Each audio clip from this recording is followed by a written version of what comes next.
Hello friends, welcome to our channel Satya DS classes. तो चलिए start करते हैं। लेखपाल सफलता बैच के अंतर्गत हम पढ़ रहे हैं मध्यकालीन भारत को, और ये मध्यकालीन भारत की 3rd क्लास है। ठीक है, पहली क्लास में हमने पढ़ा था भारत पर होने वाले अरब आक्रमण को, इसी के साथ भारत पर होने वाले तुर्क आक्रमण को, महमूद गजनवी और मोहम्मद गोरी को। ठीक है, 2nd क्लास के अंतर्गत हमने पढ़ा था सल्तनत काल को। सल्तनत काल में गुलाम वंश और खिलजी वंश को हमने कवर किया था। आज यानी 3rd क्लास में हम पढ़ेंगे तुगलक वंश को, इसी के साथ सैयद वंश और लोदी वंश को। इसी क्लास में दिल्ली सल्तनत के स्थापत्य, दिल्ली सल्तनत के साहित्य को भी हम डिस्कस करते हुए ये क्लास एंड करेंगे। तो चलिए स्टार्ट करते हैं। सबसे पहले हम जानते हैं तुगलक वंश के बारे में। तुगलक वंश जिसकी स्थापना होती है 1320 में, 1320 से लेकर 1414 ईस्वी तक इसका समय रहता है। ठीक है, और ये भी याद रखना कि दिल्ली सल्तनत पर सबसे लंबे समय तक शासन करने वाला राजवंश कौन सा था, तो वो तुगलक वंशी था। जो तुगलक शासक हैं ये करौना तुर्क थे, तो इसके बारे में याद रखना। करौना तुर्क का मतलब ये होता है कि जो शासक थे उनकी माँ हिंदू थी और उनके जो पिता थे वो तुर्क थे। ठीक है, तुगलक वंश के संस्थापक की बात करें तो इसके संस्थापक गयासुद्दीन तुगलक हैं। 1320 से 25 ईस्वी तक इनका समय काल रहता है। गयासुद्दीन तुगलक जिसे मलिक उल गाजी की उपाधि भी प्राप्त थी, तो इसकी उपाधि याद रखना, गयासुद्दीन तुगलक को मलिक उल गाजी भी कहा जाता था। ठीक है, मंगोलों के साथ 29 बार युद्ध किया था गयासुद्दीन तुगलक ने, और अंततः मंगोलों को पराजित कर गाजी की उपाधि धारण करी थी। गाजी जिसने कोई भी युद्ध ना हारा हो उसे कहा जाता है, अर्थात सभी युद्धों को जीतने वाले व्यक्ति गाजी की उपाधि धारण करते थे। फिर हम बात करते हैं गयासुद्दीन तुगलक के अभियानों की। तो गयासुद्दीन तुगलक ने दक्षिण विजय की थी, और दक्षिण विजय के अंतर्गत स्वयं सेनापति गयासुद्दीन तुगलक ही था। इसने वारंगल को जीता था और उसका नाम सुल्तानपुर रखा था, तो याद रखना। दूसरा है मदुरै को भी जीता था और दिल्ली सल्तनत में उसका विलय किया। ठीक है, बंगाल अभियान भी था गयासुद्दीन तुगलक का। बंगाल के विरुद्ध इसका अंतिम अभियान था, और इसी अभियान के दौरान गयासुद्दीन तुगलक ने सूफी संत निजामुद्दीन औलिया को पत्र लिखकर दिल्ली छोड़ने का आदेश दिया था। तो याद रखना वो कौन से शासक थे तुगलक वंश के जिन्होंने निजामुद्दीन औलिया को दिल्ली छोड़ने का आदेश दिया था, तो वो गयासुद्दीन तुगलक ही थे। ठीक है, निजामुद्दीन औलिया ने इसके जवाब में कहा था कि हुजूर दिल्ली अभी दूर है। ठीक है, कहाँ पे थे गयासुद्दीन तुगलक, तो बंगाल अभियान कर रहे थे। बंगाल अभियान के दौरान इनको विजय प्राप्त होती है, और बंगाल विजय के उपलक्ष्य में जौना खान, जो कि गयासुद्दीन तुगलक के पुत्र हैं, जौना खान ने गयासुद्दीन के स्वागत हेतु दिल्ली के समीप अफगानपुर में एक लकड़ी का महल बनवाया। ठीक है, एक भव्य महल, और इसी महल में दबकर गयासुद्दीन तुगलक की मृत्यु हो गई। ठीक है, तो ये याद रखना। गयासुद्दीन तुगलक को तुगलकाबाद में दफनाया गया था। हम बात करते हैं गयासुद्दीन तुगलक के निर्माण कार्यों के बारे में। गयासुद्दीन तुगलक ने एक तो तुगलकाबाद नगर की स्थापना की थी, और यहाँ पर 56 कोट दुर्ग का निर्माण करवाया था। कहाँ पे? तुगलकाबाद में। ठीक है, दूसरा दिल्ली के बेगमपुर में इन्होंने विजय मंडल स्थापित किया था, विजय मंडल का निर्माण करवाया था, खिड़की मस्जिद का निर्माण करवाया था, और चिरागे दिल्ली का भी निर्माण करवाया था। किसने? गयासुद्दीन तुगलक ने। तो तुगलकाबाद की स्थापना, 56 कोट दुर्ग का निर्माण, इसी के साथ विजय मंडल, खिड़की मस्जिद और चिरागे दिल्ली का निर्माण किसने करवाया था? गयासुद्दीन तुगलक ने। ठीक है, गयासुद्दीन तुगलक प्रथम सुल्तान था जिसने किसानों के प्रति उदारवादी दृष्टिकोण अपनाया था। ये हमें कैसे पता चलता है? तो गयासुद्दीन तुगलक ने सिंचाई के लिए नहरों का निर्माण करवाया था, कुएं खुदवाए थे, और संभवतः नहरों का निर्माण करवाने वाला ये पहला मध्यकालीन शासक है। कौन? गयासुद्दीन तुगलक। ठीक है, इसने डाक व्यवस्था और यातायात व्यवस्था को भी तीव्र बनाया था। फिर हम बात करते हैं मोहम्मद बिन तुगलक की। तुगलक वंश के सबसे चर्चित शासक हैं मोहम्मद बिन तुगलक। इनका समय काल 1325 से 1351 ईस्वी है। ठीक है, मोहम्मद बिन तुगलक का जो मूल नाम है वो जौना खान है। सर्वाधिक साम्राज्य विस्तार था इसके टाइम पे, कुल 23 प्रांत का उल्लेख मिलता है मोहम्मद बिन तुगलक के शासनकाल में। ठीक है, मोहम्मद बिन तुगलक के दरबार में 2 जैन मुनि रहते थे, एक राजशेखर और दूसरे हैं जिन प्रभुसूरी। तो ये भी याद रखना, 2 जैन मुनि जो कि इसके दरबार में रहते थे, किसके? मोहम्मद बिन तुगलक के। ठीक है, हिंदू त्योहारों मुख्यतः दीपावली, दशहरा और होली में भाग लेने वाला शासक था मोहम्मद बिन तुगलक। इसके आध्यात्मिक गुरु कौन थे? तो वो थे निजामुद्दीन औलिया। ठीक है, तो मोहम्मद बिन तुगलक के आध्यात्मिक गुरु कौन थे? निजामुद्दीन औलिया, याद रखना। इसी के शासनकाल में इब्न बतूता भारत आया था। इब्न बतूता जो कि मोरक्को का यात्री था और रेहला नामक पुस्तक का लेखक भी था। इसकी पुस्तक बहुत इंपॉर्टेंट है, पूछा जाता है रेहला के लेखक के बारे में। तो रेहला किसने लिखी थी? इब्न बतूता ने। भारत कब आया था? तुगलक वंश के शासनकाल में, स्पेशली मोहम्मद बिन तुगलक के शासनकाल में।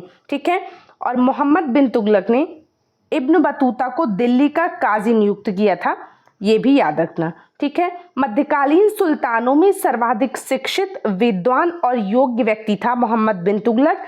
बर्नी ने इसे अजीबो गरीब उपाधियां दी हैं, जैसे बर्नी ने इसे छिछोरा, माली, जुलाहा, नाई और रसोइया जैसे शब्द कहे हैं। इसे स्वप्नशील, पागल और रक्त पिपासु भी कहा गया है, तो इसको भी याद रखना। मोहम्मद बिन तुगलक ने शासन की सर्वधर्म समभाव की नीति अपनाई थी और भारतीय हिंदुओं को उच्च पदों पर नियुक्त किया था। मोहम्मद बिन तुगलक की जो योजनाएं हैं, बहुत चर्चित योजनाएं हैं इनकी, 4 योजनाएं जो कि पूछी जाती हैं एग्जाम में। पहली तो है दोआब में कर वृद्धि। हालांकि इसकी जो भी योजनाएं थी बहुत बेहतरीन योजनाएं थी, लेकिन सारी ही असफल रही। ठीक है, इस वजह से ये बेहतरीन रह नहीं पाई। अच्छी योजनाएं थी लेकिन सफल नहीं हो पाई। जैसे दोआब में कर वृद्धि। दोआब में कर वृद्धि जब इसने की तो दुर्भाग्य से उसी वर्ष अकाल पड़ गया, इस वजह से ये भी असफल हो गई। फिर राजधानी परिवर्तन भी इसने किया था, दिल्ली से दौलताबाद। सांकेतिक मुद्रा का प्रचलन करवाया था, ये भी इसका असफल था। और खुरासन और कराचिल अभियान, तो इसके बारे में याद रखना। इसकी 4 योजनाएं। किसानों की सहायता के लिए इसने एक नया कृषक विभाग बनाया था जिसका नाम है अमीर कोही, और ये बहुत इंपॉर्टेंट है, पूछा जाता है अमीर कोही की स्थापना किसने की थी? तो की थी मोहम्मद बिन तुगलक ने। ठीक है, जिसे हम MBT भी कह सकते हैं। गुजरात विद्रोह का दमन किया और इसी के शासनकाल में मोहम्मद बिन तुगलक के विजयनगर साम्राज्य और बहमनी साम्राज्य की भी स्थापना होती है दक्षिण में। ठीक है, मोहम्मद बिन तुगलक को धनवानों का राजकुमार भी कहा गया है, किसके द्वारा? थॉमस एडवर्ड के द्वारा। तो पूछा जा सकता है धनवानों का राजकुमार जैसी उपाधियां किसको प्राप्त है? मोहम्मद बिन तुगलक को। अदली नामक सिक्का चलाया था मोहम्मद बिन तुगलक ने और ये चांदी का होता था, याद रखना। ये शेख अलाउद्दीन का शिष्य था और सल्तनत का पहला शासक था जो अजमेर में शेख मोइनुद्दीन चिश्ती की दरगाह पर गया था और बहराइच में सालार मसूद गाजी के दरबार में गया था। कौन? मोहम्मद बिन तुगलक। और फिर हम बात करते हैं फिरोज तुगलक की। इनके बारे में भी बहुत सारे सवाल पूछे जाते हैं फिरोज तुगलक के बारे में। फिरोज तुगलक जिनका समय काल 1351 से 1388 ईस्वी तक रहा, इसके बारे में कहा जाता है कि इसे सल्तनत का अकबर भी कहा गया। किसके द्वारा? इलियट और एल्फिंस्टन ने इसको सल्तनत का अकबर कहा है। किसको कहा गया है? फिरोज तुगलक को। ठीक है, पहली बार फिरोज तुगलक ने ही ब्राह्मणों से भी जजिया कर वसूला था। इसके अलावा सिंचाई कर लेने वाला पहला सुल्तान है फिरोज शाह तुगलक, और सिंचाई कर को नाम क्या दिया गया था? हक ए सर्व। किसने वसूला था सिंचाई कर? फिरोज शाह तुगलक ने। ठीक है, ताश एक घड़ियाल नामक जलघड़ी का निर्माण किसने करवाया था? तो वो भी करवाया था फिरोज शाह तुगलक ने। 24 कष्टदायी करों को समाप्त करके शरीयत में उल्लिखित केवल 4 कर स्थापित किए थे, लगाए थे किसने? फिरोज शाह तुगलक ने। जजिया, जकात, खुम्स और खराज। ठीक है। तो इसने शरीयत के आधार पर कर निर्धारण किया था। किसने? फिरोज शाह तुगलक ने। ये सवाल पूछा जा सकता है, तो याद रखना 24 कष्टदायी करों को इसने समाप्त कर दिया था और केवल 4 कर लगाए थे। सरकारी पदों को वंशानुगत बनाया तथा वेतन के बदले जागीर देना प्रारंभ किया था इसने। सुल्तान को दी जाने वाली भेंट, जिसे नजराना कहा जाता है, उसको भी बंद करवा दिया था फिरोज शाह तुगलक ने।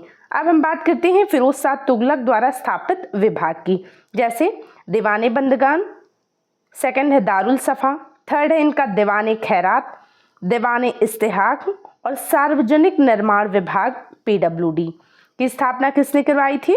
फिरोज शाह तुगलक ने। ये जो दीवाने बंदगान है ये दास विभाग था, तो पूछा जाता है दीवाने बंदगान किससे संबंधित है? दास विभाग था। दारुल सफ़ा क्या है? निःशुल्क चिकित्सालय है। दीवाने खैरात क्या है? ये दान विभाग है। दीवाने इस्तेहाक ये पेंशन विभाग है, ठीक है। और PWD को आप जानते हैं, सार्वजनिक निर्माण विभाग। बेरोजगारों हेतु तो रोजगार कार्यालय की स्थापना भी करी थी फिरोज शाह तुगलक ने और वहां पर व्यावसायिक पाठ्यक्रम लागू किया था। उलेमा वर्ग को खुश करने के लिए इसने कुछ महत्वपूर्ण कार्य किए थे। क्या किया था? एक तो हिंदू मंदिरों की मरम्मत पर रोक लगाई थी, दूसरा पुरी के जगन्नाथ मंदिर को भी इसने तोड़ा था, और तीसरा नगरकोट नेपाल के ज्वालामुखी मंदिर को तोड़ा था और यहाँ से लूटे गए 13,000 ग्रंथों में से कुछ को फारसी भाषा में इसने अनुवादित करवाया था। किसके द्वारा? अपाउद्दीन के द्वारा। किस नाम से? दलायते फिरोज शाही के नाम से, ठीक है। तो दलायते फिरोज शाही किसने लिखी थी? अपाउद्दीन ने। फिर हम बात करते हैं फिरोज शाह तुगलक द्वारा स्थापत्य की, ठीक है। तो इसने अशोक के 2 स्तंभों को दिल्ली में स्थापित करवाया था, एक तो टोपरा स्तंभ और दूसरा मेरठ स्तंभ। खाने जहां तेलंगानी का मकबरा निर्मित करवाया था, कहाँ पर? दिल्ली में। और कहा जाता है कि खाने जहां तेलंगानी का ये जो अष्टभुजाकार मकबरा जो कि फिरोज शाह तुगलक ने बनवाया था, ये दिल्ली की प्रथम अष्टभुजाकार इमारत है। इसके अलावा 300 नए नगरों का निर्माण करवाया था, जैसे कि हरियाणा में फतेहाबाद और हिसार, उत्तर प्रदेश में जौनपुर और फिरोजाबाद, पंजाब में फिरोजपुर की स्थापना की थी इसने। फिरोज शाह कोटला नगर स्थापित किया था दिल्ली में, वर्तमान में इसे अरुण जेटली नगर कहा जाता है। फिरोज शाह कोटला नगर को जिन्नों का नगर भी कहते हैं, तो ये भी याद रखना। नहरों का सर्वाधिक निर्माण करवाया था इसने, रजवाह नहर और उलूग खानी जैसी नहरों का, ठीक है। फिरोज शाह तुगलक द्वारा चलाए गए सिक्के भी इंपॉर्टेंट हैं। एक तो संसगनी याद रखना, किसने चलवाया था? फिरोज शाह तुगलक ने। अद्धा और विक ये दोनों सिक्के फिरोज शाह तुगलक ने चलाए थे और ये चांदी और तांबे के मिश्रण से बने थे, ठीक है। इसके अलावा हस्तगनी नाम का सिक्का भी चलाया था फिरोज शाह तुगलक ने। इनकी आत्मकथा क्या है? फुतुहाते फिरोज शाही। फिरोज शाह तुगलक ने संरक्षण दिया था अपने दरबार में जियाउद्दीन बर्नी को और शमसे सिराज अफीक को, तो दोनों को याद रखना। एक तो जियाउद्दीन बर्नी बहुत इंपॉर्टेंट है और शमसे सिराज अफीक, दोनों को संरक्षण दिया था फिरोज शाह तुगलक ने। जियाउद्दीन बर्नी की 2 पुस्तकें बहुत इंपॉर्टेंट हैं, एक है तारीख़ फिरोज शाही और दूसरी है फतवाए जहांदारी। दोनों किसने लिखी हैं? जियाउद्दीन बर्नी ने, ठीक है। फिरोज शाह तुगलक के बाद तुगलक वंश के शासक बनते हैं गयासुद्दीन तुगलक शाह सेकंड, जिनके बारे में कुछ जानना नहीं है। फिर बनते हैं अबू बकर, फिर बनते हैं मोहम्मद शाह, और जिनके बारे में हमें जानना है तुगलक वंश के अंतिम शासक नासिरुद्दीन महमूद तुगलक। इनके समय में क्या हुआ था? तो एक तो 1398 ईस्वी में मंगोल शासक तैमूर लंग ने भारत पर आक्रमण किया था। किसके समय में? नासिरुद्दीन महमूद तुगलक के समय में। इस तरह से सवाल पूछा जा सकता है कि जब तैमूर ने भारत पर आक्रमण किया, भारत पर किस वंश का शासनकाल था? तो एक तो उस समय दिल्ली सल्तनत पर तुगलक वंश का शासनकाल था और दूसरा अगर हम शासक की बात करें तो नासिरुद्दीन महमूद तुगलक, ठीक है। और इसी के समय जौनपुर में स्वतंत्र सरकी राज्य की स्थापना होती है, किसके द्वारा? मलिक सरवर के द्वारा, ठीक है। फिर हम बात करते हैं सैयद वंश की। सैयद वंश, इसका समय 1414 ईस्वी से 1451 तक रहता है। इसके संस्थापक कौन हैं? तो संस्थापक हैं खिज्र खान। खिज्र खान ने स्वयं को सुल्तान की उपाधि नहीं दी थी बल्कि रैयते आला की उपाधि दी थी। तो याद रखना खिज्र खान की उपाधि बहुत इंपॉर्टेंट है, पूछी भी जा चुकी है। रैयते आला किसकी उपाधि है? तो ये सैयद वंश के संस्थापक खिज्र खान की उपाधि है। सल्तनत काल में शिया मत को मानने वाला एकमात्र वंश कौन सा है? सैयद वंश है। भारत पर तैमूर के आक्रमण के दौरान खिज्र खान ने तैमूर की सहायता की थी और इसी के बदले में तैमूर ने खिज्र खान को मुल्तान, लाहौर और दीपालपुर की सूबेदारी प्रदान की थी। ठीक है, ये नियमित रूप से कौन? खिज्र खान नियमित रूप से तैमूर के पुत्र शाहरुख को कर भेजा करता था। ठीक है, इसने सुल्तान की उपाधि नहीं धारण की। याद रखना कौन सी उपाधि थी इसकी? रैयते आला की उपाधि। ठीक है, फिर हम बात करते हैं मुबारक शाह के बारे में। मुबारक शाह की जो उपाधि है वो है शाह सुल्तान। ठीक है, ये कौन थे? तो खिज्र खान के पुत्र हैं। मुबारकाबाद नगर की स्थापना की थी यमुना के किनारे, किसने? मुबारक शाह ने। फिर हम बात करते हैं मोहम्मद शाह की। मुबारक शाह के दत्तक पुत्र हैं और इनके समय में, मोहम्मद शाह के समय में जो वास्तविक शक्तियां थी वो वजीर सरवर उल मुल्क के हाथों में थी। तो ये याद रखना। सैयद वंश के अंतिम शासक कौन है? अलाउद्दीन आलम शाह सैयद वंश के अंतिम शासक हैं। और फिर भारत पर शुरू होता है लोदी वंश का शासन। तो अब हम जानते हैं लोदी वंश के बारे में। 1451 से 1526 तक इसका शासनकाल रहता है और 1526 से फिर भारत में शुरू होता है मुगल साम्राज्य का टाइम पीरियड। तो इसके बाद हम पढ़ेंगे मुगल साम्राज्य के बारे में। लोदी वंश की बात करें तो लोदी वंश के संस्थापक हैं बहलोल लोदी। ठीक है, दिल्ली पर प्रथम अफगान साम्राज्य की नींव किसने डाली थी? तो वो डाली थी बहलोल लोदी ने। ठीक है, सरदारों को अपने मकसदे अली कहकर पुकारता था कौन? बहलोल लोदी। बहलोल लोदी ऐसा शासक था जो अपने अमीर सरदारों के सामने कभी भी सिंहासन पर नहीं बैठता था। ठीक है, इसकी सबसे महत्वपूर्ण विजय कौन सी है? तो जौनपुर विजय मानी जाती है। किसकी? बहलोल लोदी की। इसने तांबे का बहलोली नामक सिक्का चलाया था जो अकबर के पहले तक लगातार चलता रहा था। ठीक है, सल्तनत पर सबसे लंबे समय तक शासन करने वाला सुल्तान है कौन? बहलोल लोदी।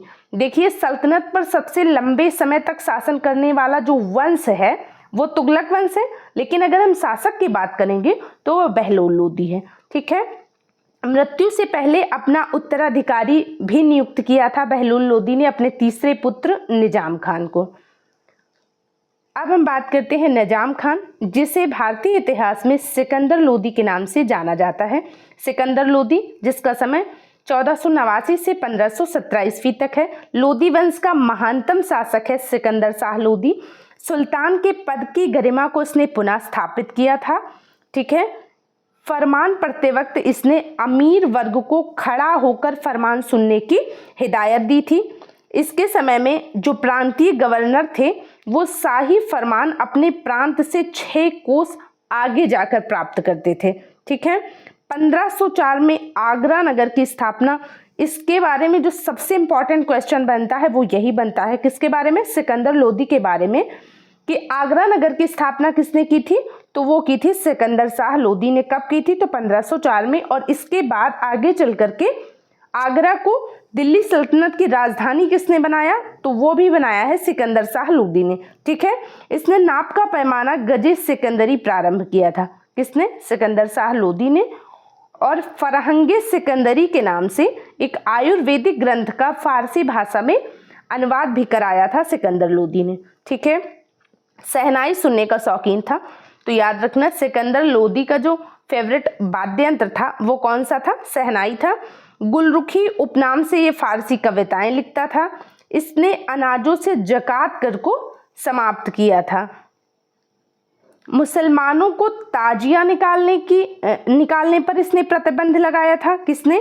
सिकंदर लोदी ने। तो इसको याद रखना, मुसलमानों को ताजिया निकालने पर किस शासक ने प्रतिबंध लगाया था? सिकंदर लोदी ने। और इसी के साथ मुस्लिम महिलाओं को पीरों तथा संतों की मजार पर जाने पर भी प्रतिबंध लगाया था सिकंदर लोदी ने। ठीक है, इसने नगरकोट के ज्वालामुखी मंदिर को तोड़कर उसके टुकड़ों को कसाईयों को मांस तोलने के लिए दे दिया था सिकंदर लोदी ने। और अंततः गले की बीमारी से 1517 ईस्वी में सिकंदर लोदी की मृत्यु हो जाती है। और अब हम बात करेंगे इब्राहिम लोदी की, जो कि दिल्ली सल्तनत का अंतिम सुल्तान होता है। इसका जो समय काल है वो 1517 से 1526 ईस्वी तक है। इब्राहिम लोदी के समय होता है खातौली का युद्ध। कब? 1518 में। किसके बीच में होता है? तो इब्राहिम लोदी और राणा सांगा के बीच में होता है खातौली का युद्ध, जिसमें राणा सांगा की जीत होती है। ठीक है, तो एक तो ये याद रखना कि खातौली का युद्ध कब हुआ? 1518 ईस्वी में। दूसरी बात, किसके बीच में हुआ? इब्राहिम लोदी और राणा सांगा के बीच में। ठीक है, अगला क्या है? अगला है पानीपत का प्रथम युद्ध। ये कब होता है? 1526 ईस्वी में होता है। इब्राहिम लोदी और बाबर के बीच में होता है पानीपत का प्रथम युद्ध, और ये पूछा जा चुका है तो याद रखना। और इसी युद्ध में, पानीपत के प्रथम युद्ध में, इब्राहिम लोदी की मृत्यु हो जाती है और बाबर की इसमें जीत होती है पानीपत के प्रथम युद्ध में। युद्ध भूमि में मारा जाने वाला सल्तनत का पहला सुल्तान कौन है? तो वो इब्राहिम लोदी ही है। और इसके बारे में फरिश्ता लिखते हैं कि इब्राहिम लोदी मृत्यु पर्यंत लड़ा और एक सैनिक की भांति मारा गया। इब्राहिम लोदी के बारे में नियामतुल्लाह कहते हैं कि सुल्तान इब्राहिम के अतिरिक्त भारत का अन्य कोई भी सुल्तान युद्ध भूमि में नहीं मारा गया। ठीक है, मकबरों का काल किसको कहा जाता है? तो लोदी काल को ही मकबरों का काल कहा जाता है। इसके अलावा दिल्ली की मोठ मस्जिद किसने बनवाई थी? तो ये बनवाई थी मियाँ भुआ ने, और ये कौन है? ये सिकंदर लोदी के वजीर थे। अब हम बात करते हैं दिल्ली सल्तनत के प्रशासन और इसके स्थापत्य की। दिल्ली सल्तनत में केंद्रीय प्रशासन का मुखिया जो था वो सुल्तान होता था। बलबन और अलाउद्दीन दो ऐसे सल्तनतकालीन शासक हैं जिनके समय अमीरों का प्रभाव नाम मात्र का रह गया था, यानी कि अमीर प्रभावहीन हो गए थे। अमीरों का महत्व चरमोत्कर्ष पर कब था? तो वो लोदी काल में था, तो ये भी याद रखना। सल्तनत काल में मंत्री परिषद का नाम क्या था? तो मंत्री परिषद को मजलिस ए खलवत कहा जाता था। मजलिस ए खलवत, ये मंत्री परिषद को कहा जाता था। और मजलिस ए खलवत की जो बैठक होती थी वो कहाँ होती थी? मजलिस ए खास में। ठीक है, अब हम बात करते हैं महत्वपूर्ण मंत्री और उनके संबंधित विभाग की। जैसे वजीर की बात करें तो वजीर जो था ये राजस्व विभाग का प्रमुख था। कौन? वजीर। दूसरा है आरिजे ममालिक। आरिजे ममालिक जो था ये सैन्य विभाग का प्रमुख होता था। अगला है मुसरिफ ए ममालिक। मुसरिफ ए ममालिक को महालेखाकार भी कहा जाता है, तो ये भी याद रखना। प्रांतों से प्राप्त आय व्यय का लेखा जोखा रखता था। कौन? मुसरिफ ए ममालिक। ठीक है, अगला है सद्र उस सुदूर। सद्र उस सुदूर कौन था? तो ये सद्र उस सुदूर जो है ये धर्म एवं दान विभाग का प्रमुख था। कौन? सद्र उस सुदूर। अगला है काजी उल कजात। काजी उल कजात जो है ये न्याय का सर्वोच्च अधिकारी होता था, तो ये भी याद रखना। अगला है वरीदे ममालिक। वरीदे ममालिक जो है ये गुप्तचर विभाग का मुख्य अधिकारी होता था, वरीद ए ममालिक। और अगला है दीवाने इंसा जो कि पत्राचार विभाग से संबंधित था। ठीक है, सल्तनत की बात करें तो सल्तनत का जो विभाजन है वो इक्ता में किया गया था। इक्ता जिसे सूबा और प्रांत भी कहा जाता था, तो सल्तनत का विभाजन इक्ता और सूबा में किया गया था। इक्ता के जो प्रमुख होते थे वो नायब, वली या मुफ्ती कहलाते थे। इक्ता को सिकों में विभाजित किया गया था। सिक अर्थात जिला। ठीक है, और जो जिले का या सिक का जो मुख्य अधिकारी होता था वो सिकदार होता था। सिकदार एक सैन्य अधिकारी होता था। सिकों को परगना में विभाजित किया गया था। परगना यानी तहसील।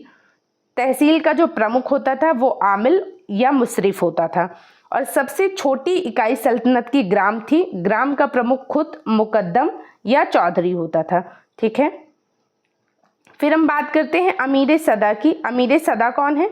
तो अमीर सदा एक ऐसा अधिकारी है जो एक शहर या 100 गांवों के शासन की देखरेख करता था, उसे अमीर सदा कहा जाता था। फिर हम बात करते हैं दिल्ली सल्तनत के सैन्य संगठन की। दिल्ली सल्तनत में सुल्तान की स्थायी सेना को खास खेल कहा जाता था। याद रखना, खास खेल किसको कहा जाता था? सुल्तान की स्थायी सेना को। ठीक है, दिल्ली सल्तनत की जो सैन्य व्यवस्था है वो दशमलव प्रणाली पर आधारित थी। और घुड़सवारों की टुकड़ी का जो प्रधान होता था वो सरे खेल कहलाता था, तो तो याद रखना सरेखेल कौन था? घुड़सवारों की टुकड़ी का प्रधान जो था वो सरेखेल था। 10 सरेखेल जो थे वो एक सिपह सालार के अंतर्गत आते थे, ठीक है। और 10 सिपह सालार जो हैं ये एक अमीर के अंतर्गत 10 सिपह सालार आते थे।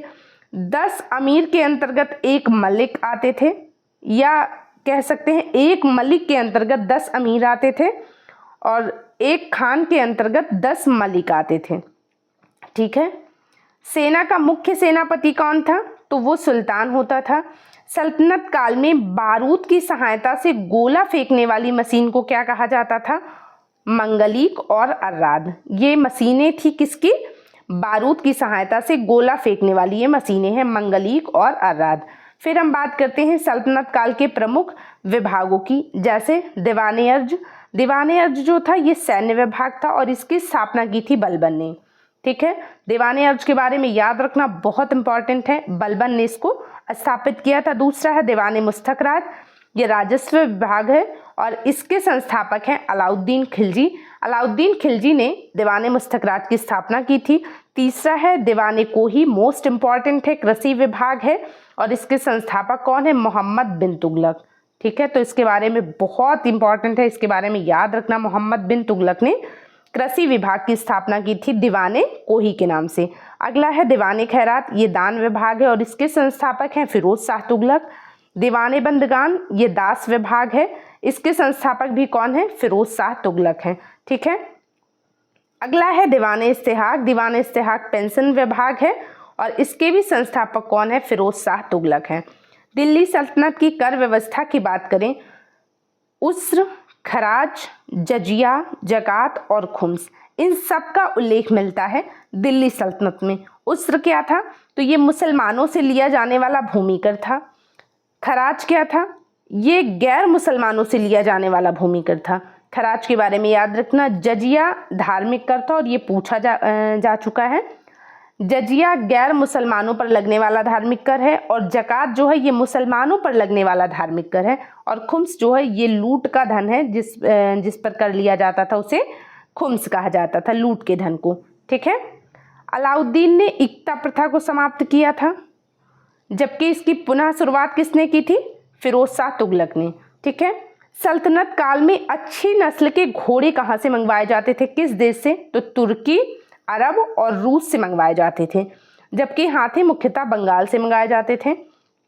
सल्तनत काल में लगान का निर्धारण करने वाली जो मिश्रित प्रणाली है उसको मुक्तई कहा जाता था और भूमि की नाप जोख के आधार पर जो भू राजस्व का निर्धारण होता था उस प्रणाली को मसाहत कहा जाता था, ठीक है। तो मसाहत और मुक्तई दोनों को याद रखना, ये क्या है? ये लगान निर्धारण की प्रणालियां हैं, ठीक है। मसाहत की शुरुआत किसने की थी? तो वो की थी अलाउद्दीन खिलजी ने। दिल्ली सल्तनत का अंतर्राष्ट्रीय बंदरगाह कौन सा है? देवल बंदरगाह है, जो कि दिल्ली सल्तनत का अंतर्राष्ट्रीय बंदरगाह है। सल्तनत काल में सबसे लंबे समय तक शासन किसने किया था? तुगलक वंश ने। और सबसे छोटा शासनकाल किस वंश का रहा? तो वो रहा खिलजी वंश का, ठीक है। सर्वप्रथम अलाउद्दीन मसूद शाह के सिक्कों पर बगदाद के अंतिम खलीफा का नाम अंकित किया गया और क्या नाम है? खलीफा अल मुस्तसीम। ये बगदाद के अंतिम खलीफा हैं। विजारत का स्वर्णकाल किसे कहा गया है? तो तुगलक काल को कहा गया है। और ऊखा मस्जिद का निर्माण किसने करवाया था? मुबारक शाह खिलजी ने। अब हम बात करते हैं दिल्ली सल्तनत के साहित्य की और ये बहुत इंपॉर्टेंट है, याद रखना। फुतुहात फिरोज शाही, इसके लेखक कौन है? इसके लेखक हैं फिरोज शाह तुगलक। नाम क्या है? फुतुहात फिरोज शाही और इसके लेखक कौन है? फिरोज शाह तुगलक। अगली पुस्तक है तारीख फिरोज शाही, इसके लेखक कौन है? जियाउद्दीन बरनी हैं। अगली पुस्तक और मोस्ट इंपॉर्टेंट है तबकात नासिरी। तबकात नासिरी के लेखक कौन है? मिनहाजुस सिराज हैं। अगली है ताजुल मासिर। ताजुल मासिर के लेखक कौन है? हसन निजामी हैं। अगली और मोस्ट इंपॉर्टेंट है तारीख मुबारक शाही, बहुत बार पूछी जा चुकी है तारीख मुबारक शाही, इसके लेखक हैं याहिया बिन अहमद सरहिंदी। अगली पुस्तक है फुतूस सलातीन, इसके लेखक हैं अब्दुल्ला मलिक इसामी। अगर आप इसामी याद रखते हैं तो ठीक है। अगली पुस्तक है संगीत राज और संगीत मीमांसा, इन दोनों के लेखक कौन है? राणा कुंभा हैं, संगीत राज और संगीत मीमांसा के। आशिका और तुगलकनामा, ये दोनों पुस्तकें लिखी हैं अमीर खुसरो ने। अमीर खुसरो की जो रचनाएं हैं वो बहुत इंपॉर्टेंट है, बहुत बार पूछी जा चुकी हैं और कई हैं, तो याद रखना। आशिका है, तुगलकनामा है, इसी के साथ खजाइनुल फुतूह, नूर सिपहर और तारीख दिल्ली, इन सब के लेखक कौन है? अमीर खुसरो ही है। ठीक है, तो याद रखना अमीर खुसरो की रचनाएं आशिका हो गई, तुगलकनामा हो गई और खजाइनुल फुतूह, इन तीनों को याद रखना। ठीक है, तो ये क्लास यहीं तक थी। आई होप आपको ये क्लास पसंद आएगी। अगर आती है तो प्लीज़ इसे लाइक और शेयर करें और अपना फीडबैक भी हमें दें कि ये क्लासेस आपको कैसी लग रही हैं। क्लासेस देखने के लिए आपका धन्यवाद। Thank you so much.